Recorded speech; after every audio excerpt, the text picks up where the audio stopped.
Hi friends, welcome to our channel Raniamma Kitchen and Vlogs. இன்னைக்கு நம்ம என்ன dish பார்க்க போறோம்னா கடாய் பன்னீர் பிரியாணி. அதுக்கு நான் 200 grams of பன்னீர் வந்து கியூப் சைஸ்ல கட் பண்ணி வச்சிருக்கேன். அதுல கொஞ்சமா salt ஆட் பண்ணிக்கோங்க. அதுக்கு அப்புறமா ஒரு 2 ஸ்பூன்ஸ் மிளகாய் தூள் ஆட் பண்ணிக்கோங்க. இது ரெண்டுத்தையும் நம்ம நல்லா மிக்ஸ் பண்ணிக்கலாம். மிக்ஸ் பண்ணி ஒரு சைடுல வந்து எடுத்து வச்சிருங்க.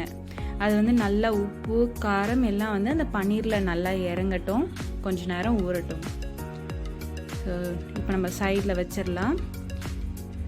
ஒரு சைடில் வந்து ஒரு பேன் எடுத்துக்கோங்க. பேனில் வந்து நெய் விட்டுக்கோங்க. ஒரு 2 ஸ்பூன்ஸ் போதும். ஒரு 2 ஸ்பூன் விட்டு நெய் விட்டு அது கரையிற வரைக்கும் வெயிட் பண்ணுங்கள்.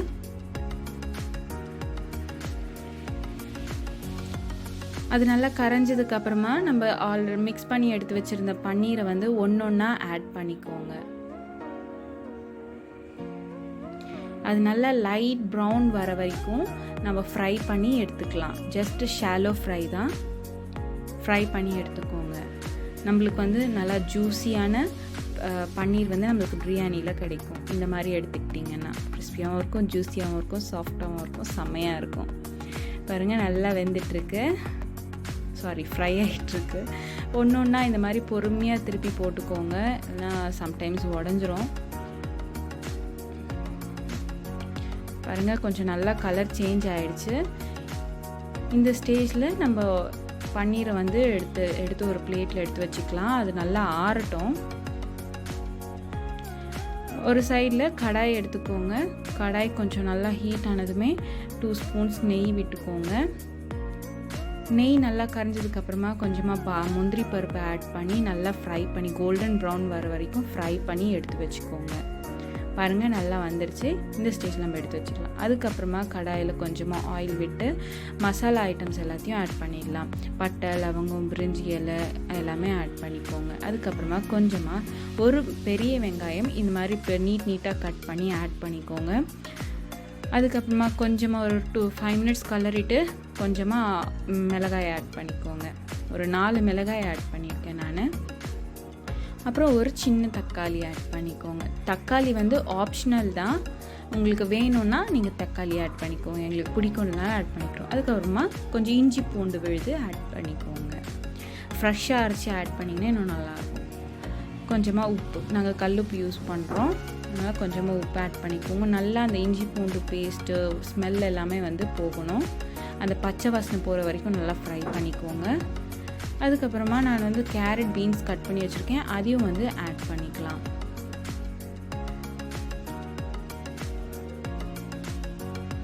நல்லா ஃப்ரை ஆகட்டும். கொஞ்சமாக மிளகாய் தூள் ஆட் பண்ணிக்கோங்க. அண்ட் ஒரு ஸ்பூன் கரம் மசாலா ஆட் பண்ணிக்கோங்க. நல்லா ஃப்ரை பண்ணிக்கோங்க. அது நல்லா வெந்ததுக்கப்புறமா 2 கப்ஸ் பாஸ்மதி ரைஸ் வந்து ஊறச்சி எடுத்து வச்சுருந்தேன், அதையும் நம்ம வந்து இதில் ஆட் பண்ணிக்கலாம். நல்லா ஒரு 2 நிமிஷம் கிளறி விட்டுக்கோங்க. எல்லாம் நல்லா மிக்ஸ் ஆகட்டும். இப்போ நம்ம தண்ணி ஆட் பண்ணிக்கலாம். 2 கப்ஸ் அரிசிக்கு வந்து நான் 4 கப்ஸ் தண்ணி ஆட் பண்ணிக்கிறேன். ஆட் பண்ணியாச்சு. இந்த ஸ்டேஜில் உப்பு எல்லாம் சரி பார்த்துக்கோங்க. உப்பு கம்மியாக இருக்கிறதுனால நான் உப்பு ஆட் பண்ணிக்கிறேன். உப்பு காரம் எல்லாம் சரியாக இருக்கான்னு பார்த்து அட்ஜஸ்ட் பண்ணிக்கோங்க. இந்த ஸ்டேஜில் மூடி வச்சுக்கோங்க. ஒரு 10லேருந்து 15 நிமிஷம்க்கு அப்புறம் பார்க்கலாம்.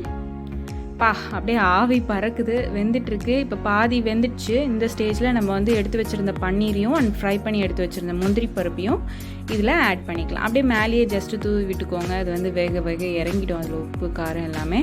கொஞ்சமாக கொத்தமல்லி இலையும் வந்து தூவி விட்டுக்கோங்க. புதினா இருந்தால் புதினாவும் ஆட் பண்ணிக்கோங்க. எங்ககிட்ட புதினா இல்லை, அதனால் ஆட் பண்ணல. பார்க்கவே எவ்வளோ அழகாக இருக்குது பாருங்கள். திருப்பி நம்ம ஒரு மூடி வச்சிடலாம். ஒரு 5 மினிட்ஸ் விட்டுருங்க. நல்லா வெந்துடும். வெந்ததுக்கப்புறம் பார்க்கலாம். செமையாக வந்திருக்கு பாருங்கள். நம்மளோட கடாய் பன்னீர் பிரியாணி ரெடி. சூப்பராக உதிரியாக வெந்திருக்கு நல்லா. ஒரு வேளை நீங்கள் உங்களுக்கு வேகலை அப்படின்னு நினச்சிங்கன்னா ஒரு 5 மினிட்ஸ் திருப்பி அந்த லிட்டை வச்சு மூடி வச்சுருங்க. மூடி வச்சுட்டு பாருங்கள். அதுக்கப்புறமா நல்லா வெந்திருக்கும். இப்போ மேலேயே வந்து நான் வந்து கீ தடவி அழகாக வச்சுக்கிறேன்.